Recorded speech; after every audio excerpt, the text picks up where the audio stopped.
நீங்க சொன்னதுதான்டா கரெக்ட். நாங்க அங்க போயிருக்கவே கூடாதா. போனதே வேஸ்டா போச்சு. எங்க பேச்சுக்கு அங்க மரியாதை இல்லடா. அவங்க அம்மா அப்பா எல்லாம் பேசுனது கூட என்னால புரிஞ்சுக்க முடிஞ்சது. ஆனா இந்த அலமுலாம் பேசினா பாத்தீங்களா, சீ. இப்ப நினைச்சாலும் அப்படியே கொள்ளிக்கட்டையை வச்சு உடம்பெல்லாம் சொரிஞ்ச மாதிரி எரியுதுடா. பிராணின்னு சொல்றாடா உன்ன, மிருகங்கிறா. வாய மூடி சின்ன புத்திக்காரின்னு சொல்லிட்டு வந்தேன். அவ்வளவு ஆத்திரம் வந்தது. டேய், அவளை பேச விட்டுட்டு அவங்க அம்மா அப்பா 2 பேரும் சும்மா நிக்கிறாங்கடா. போதும், நீங்களும் வேண்டாம், உங்க சம்பந்தமும் வேண்டாம்னு சொல்லிட்டு வந்துட்டேன். அவ சொல்றா, உங்க பையன் ஒரு சந்தேக வெறி பிடிச்ச மிருகம். நல்லவேளை நான் தப்பிச்சிட்டேன். வேற ஏதாவது பொண்ண கல்யாணம் பண்ணி வச்சு அந்த சந்தேக பிராணிக்கு பலியாக்கிடாதீங்கன்னு சொல்றா. நீ கல்யாணத்துக்கு லாயக்கு இல்லைன்னு சொல்றாடா. அங்கேயே அவளை செருப்பாலே அடிச்சிருக்கணும். யாருகிட்ட யார பத்தி பேசுறா? பூனை கண்ணை முடிக்கிட்டா உலகமே இருண்டு போயிடுமா. அந்த மாதிரி நினைச்சிட்டு இருக்காவ. இவ இல்லனா உனக்கு கல்யாணமே நடக்காதா? நடத்தி காட்டுறேன். அவளுக்கும் உனக்கும் கல்யாணம் குறிச்ச அதே தேதியில உனக்கும் சிவானிக்கும் கல்யாணத்தை நடத்தி காட்டுறேன்.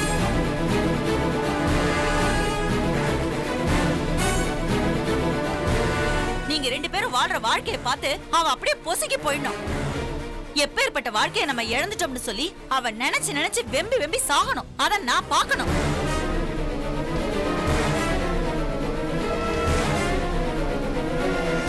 என்னங்க, சிவானி அப்பாக்கு போன் போடுங்க. சிவானிய நாதனுக்கு கல்யாணம் பண்ணி வைக்கிறதுக்கு நம்ம தயார்னு சொல்லுங்க. அம்மா, என்ன விளையாடுறியா? அவங்க மேல இருக்கிற ஆத்திரத்துல நீ பாட்டுல என்னென்னமோ முடிவு பண்ற. தப்பா என்னடா முடிவு பண்ணிட்டேன்? உன்னை பத்தி அவங்க நினைக்கிறது தப்புன்னு புரிய வைக்கிறதுக்கு வாயால பேசி பார்த்தாச்சு. அவங்களுக்கு புரியல, செஞ்சு காட்டி புரிய வைக்கணும். அதத்தான் நினைக்கிறேன். இத நான் செய்யலன்னு வை, அந்த சனியை முடிச்ச அலமோ உன்னை பத்தி நினைச்சது பேசினது எல்லாமே சரிதான ஆயிடும். அந்த நிலைமைக்கு நான் விட மாட்டேன்டா. அதுக்காக சிவானியோட சிவானிக்கு என்னடா? எப்பேற்பட்ட பொண்ணு அவ தெரியுமா? வெளிநாட்டுல போய் படிச்சிருந்தோ நம்ம ஊரு பொண்ணு மாதிரி மரியாதையா பண்பாடா நடந்துக்கிறா. ஆனா அவ இருக்கிறாள அலமோ தாடக அலமோ. கிராமத்திலே பிறந்து கிராமத்திலே வளர்ந்து பேய் பிசாசு மாதிரி நடந்துக்கிறா. இங்க பாருடா, சிவானியை விட உனக்கு ஒரு நல்ல பொண்ணு கிடைக்கவே கிடைக்காது. பேசாம ஒத்துக்கோ. அம்மா, என்னம்மா நீ யோசிக்க கூட டைம் கொடுக்காம ஒத்துக்கோன்னா என்ன அர்த்தம்? யோசிக்கிறதுக்கு டைம் இல்லடா. இல்ல, அதே தேதியில உன் கல்யாணத்தை நடத்தி காட்டணும். அதுதான் நான் அலம்புக்கு கொடுக்கிற செருப்படி. நம்ம இப்ப இருக்கிற நிலைமைக்கு சிவானி மாதிரி இன்னொரு பொண்ணை தேடினாலும் கண்டுபிடிக்க முடியாது. அவள அற்புதமான பொண்ணாவ. நீ ஒத்துக்கிட்டு தான் ஆகணும். இல்ல சரிமா, நான் தான் ஒத்துக்கிறது இருக்கட்டும். சிவானி ஒத்துக்கணுமே, அதை யோசிச்சா நீ?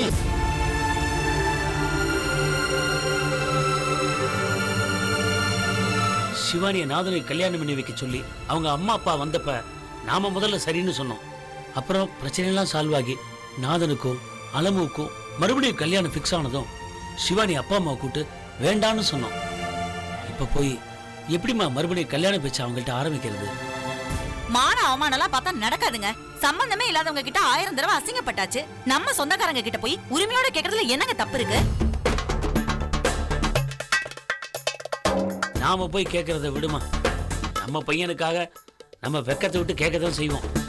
அதுக்கு அவங்க அம்மாவும் அப்பாவும் என்ன பதில் சொல்லுவாங்களோ அதையும் விட்டுருவோம். சிவானி என்ன பதில் சொல்லுவா?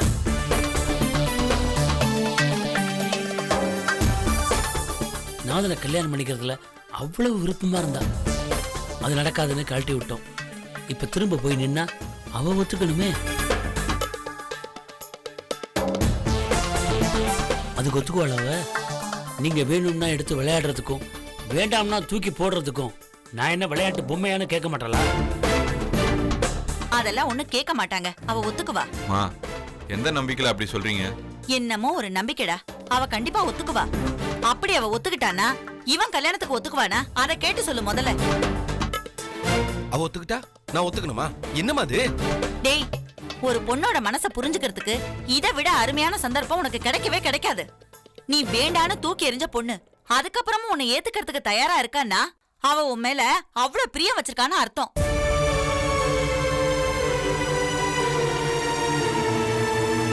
அவ்வளவு பிரியம் உள்ள பொண்ண நீ மறுபடியும் வேண்டான்னு சொன்னா நீ ஒரு அடி முட்டாள்னு அர்த்தம்.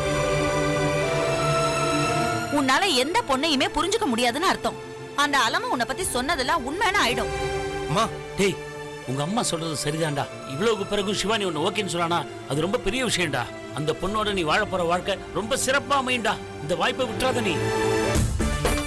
டேய் மகி, நீ எடுத்து சொல்றா. அதான் அப்பா அம்மா சொல்றது கரெக்ட் தான்டா. டேய், என்னடா பேசுற? இங்க பாரு அண்ணாதா, இத்தனை நாளா அலமு எப்படியாவது கிடைச்சிருவான்னு காத்துட்டு இருந்தேன். இனி அதுக்கு வாய்ப்பே இல்லைன்னு ஆயிப்போச்சு. Alamu chapter close. இனி எதுக்காக காத்துட்டு இருக்க போற? டேய் இல்லடா. தெரியும், அலமுவை மறக்க முடியல, அவளை நினைச்சிட்டே வாழ்வேன்னு சொல்ற அதானே? இந்த மாதிரி நினைப்பெல்லாம் கிறுக்குத்தனமா இல்லைன்னு ஆனதுக்கு அப்புறமா தூணு துப்பி தூக்கி போறதை விட்டு என்னடா நினைப்ப வேண்டியது இருக்கு? முட்டாள். அப்படி சொல்லு மகி, நல்லா அழுத்தமா சொல்லு. டேய், நான் கேட்குற கேள்விக்கு பதில் சொல்றேன். அலமு நினைச்சு நீ வாழ போற மாதிரி உன்னை நினைச்சு அவங்க வாழ்வாங்களா? அப்படி வாழ்ந்தாலாவது உன் முடிவுக்கு ஒரு அர்த்தம் இருக்கு.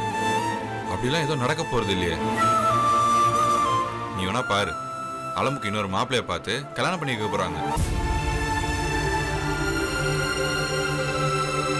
அலமுக்கு கல்யாணம் நடந்து அவங்க வேற ஒருத்தனுக்கு மனைவி ஆனதுக்கு பிறகு அவங்க நினைப்பிலேயே வாழ்ந்துருவேன்னு சொல்றது கேனத்தனமா இல்ல?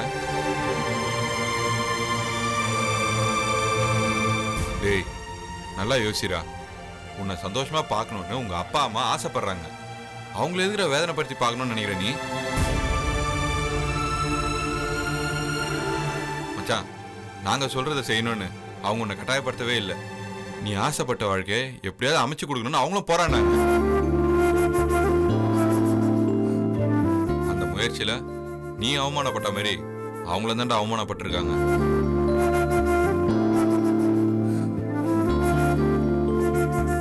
இனிமேல் எதுவுமே நடக்காது, அவ்வளவுதான், எல்லாமே முடிஞ்சு போச்சுன்ற நிலைமையில தான் இன்னொரு ஏற்பாடை பத்தி அவங்க பேசுறாங்க. ஒரு நல்ல தாய் தகப்பனா அவங்க உனக்கு எல்லாமே செஞ்சிட்டாங்க.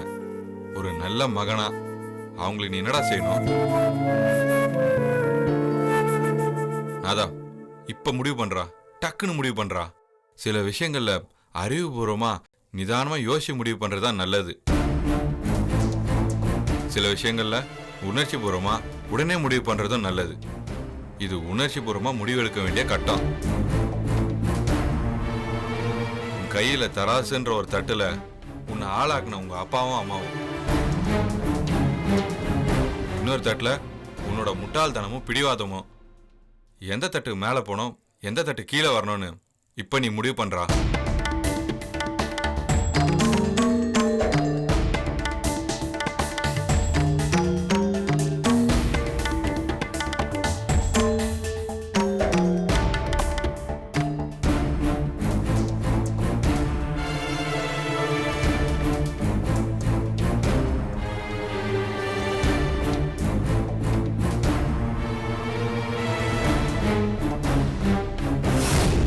சரி, சிவானி என்ன கல்யாணம் பண்ணிக்க மறுபடியும் ஒத்துக்கிட்டா நான் ஒத்துக்கிறேன்.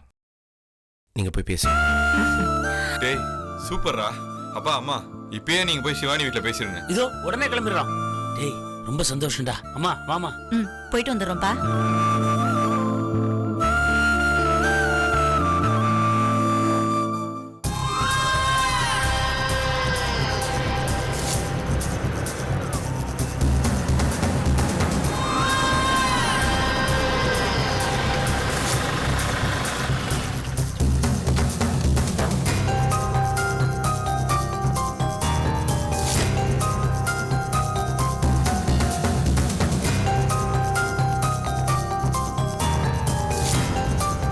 அடடே கேசவ், எப்படி இருக்கீங்க?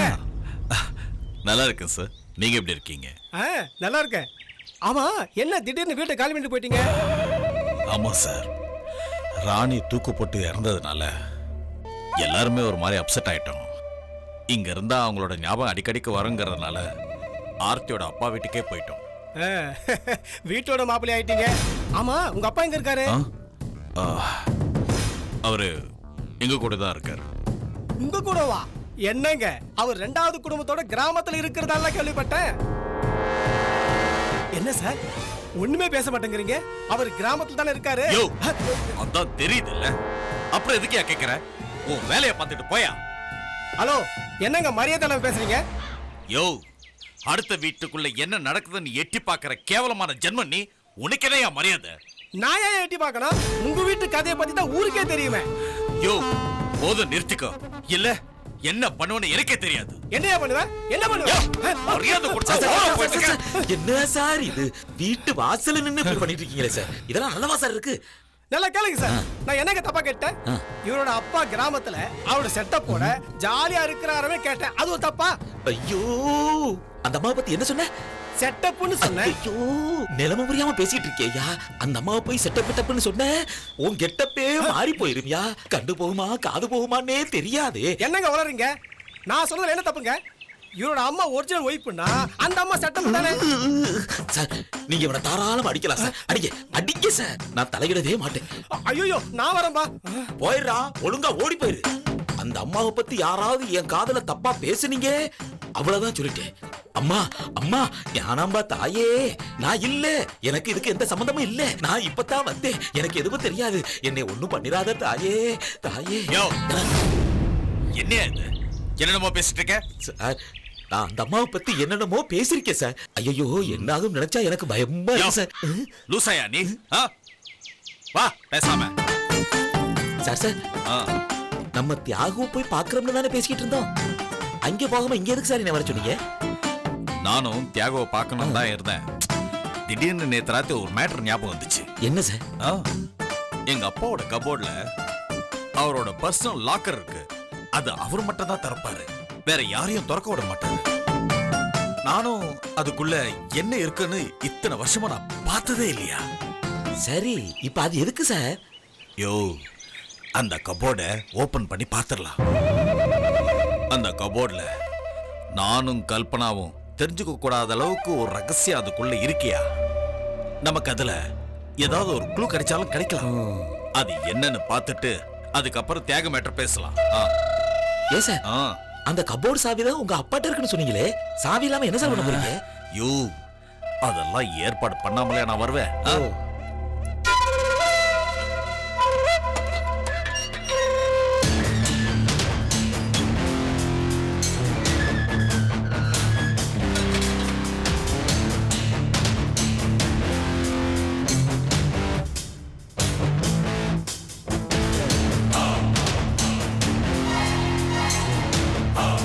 என்ன சார்?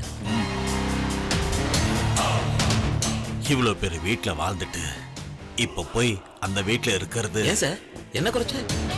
நல்லா இருக்கே, வசதியா தானே இருக்கு. யோ, இருந்தாலும் இது நான் வாழ்ந்த வீடுயா. இதை விட்டுட்டு அங்க இருக்கிறது கொஞ்சம் கஷ்டமா இருக்கியா.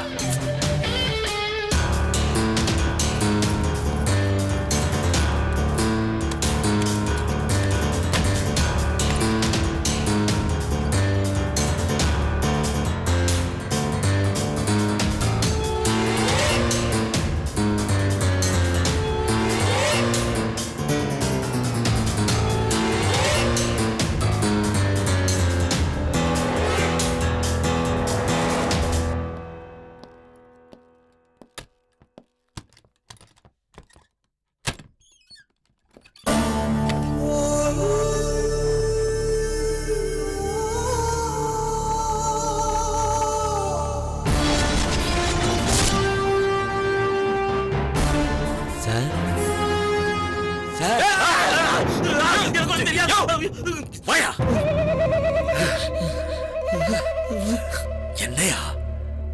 இல்ல சார், நீங்க எதையோ பார்த்து பயந்துட்டீங்களோன்னு நான் ரொம்ப பயந்துட்டேன் சார். ராணி ஞாபகம் வந்துச்சு. சரிவா.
பிரச்சனைக்குரியவங்க இவங்க இல்லையே சார், உங்க அப்பா தானே சார். அவர் படம் இருக்கான்னு பாருங்க சார்.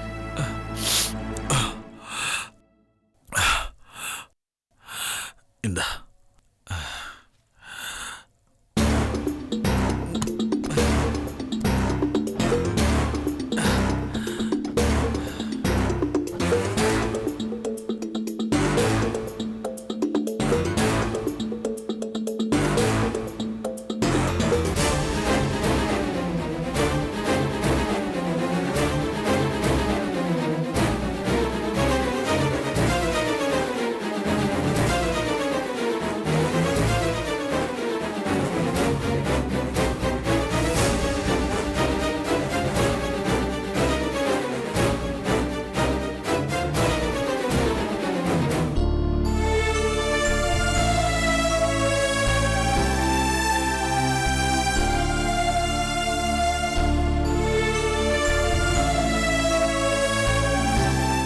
இவரா எங்க அப்பா?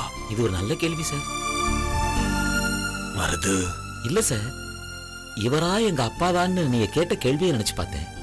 ஞான அம்மாவை பத்தியும் துரை மங்கள அலமுவை பத்தியும் நீங்க பேசின பேச்சையும் நினைச்சு பார்த்தேன். ஒண்ணு தப்பு இல்ல சார். நீதி தாமதமா கிடைச்சாலும் கிடைச்சிருச்சு பாத்தீங்களா, அது பெரிய விஷயம் இல்லையா சார்? ஆமா, அது எப்படி சார் உங்க அப்பா யாருன்னே தெரியாம இப்படி வளர்ந்தீங்க? தெரியல வருது. எங்களுக்கு நினைவு தெரிஞ்ச நாள்ல இருந்து நாங்க ஹாஸ்டல்ல தான் வளர்ந்தோம். அம்மா மட்டும் பார்க்கறதுக்கு வருவாங்க, லீவுக்கு கூட்டிட்டு போவாங்க. அப்பா ஒரு நாள் கூட வந்ததே இல்லை, நாங்களும் பார்த்ததே இல்லை. அம்மா கிட்ட கேட்கும் போதெல்லாம் அப்பா வெளிநாட்டுல இருக்காரு, கூடிய சீக்கிரத்துல வருவாருன்னு சொன்னாங்க. வந்தாரு. ஆனா எங்க அம்மா கூட இருக்கிற இவர் வரல. அந்த ஞானம்மா கூட இருக்கிறவர் தான் வந்தாரு.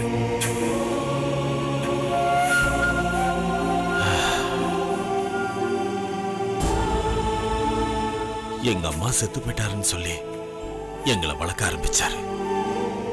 வெளிநாட்டுக்கு போன அப்பா தான் திரும்பி வந்துட்டாருன்னு நாங்களும் நினைச்சோம். அவரும் அப்படிதான் சொன்னாரு. எங்களுக்கும் எந்த சந்தேகமும் வரல.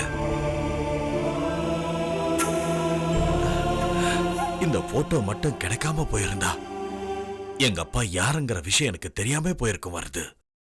சார், இப்பவும் கூட போட்டோ தான் கிடைச்சிருக்கே தவிர அவர் யாரு என்ன, அருணாச்சல சாருக்கு அவருக்கு என்ன தொடர்புன்னு எதுவுமே புரியலையே சார்.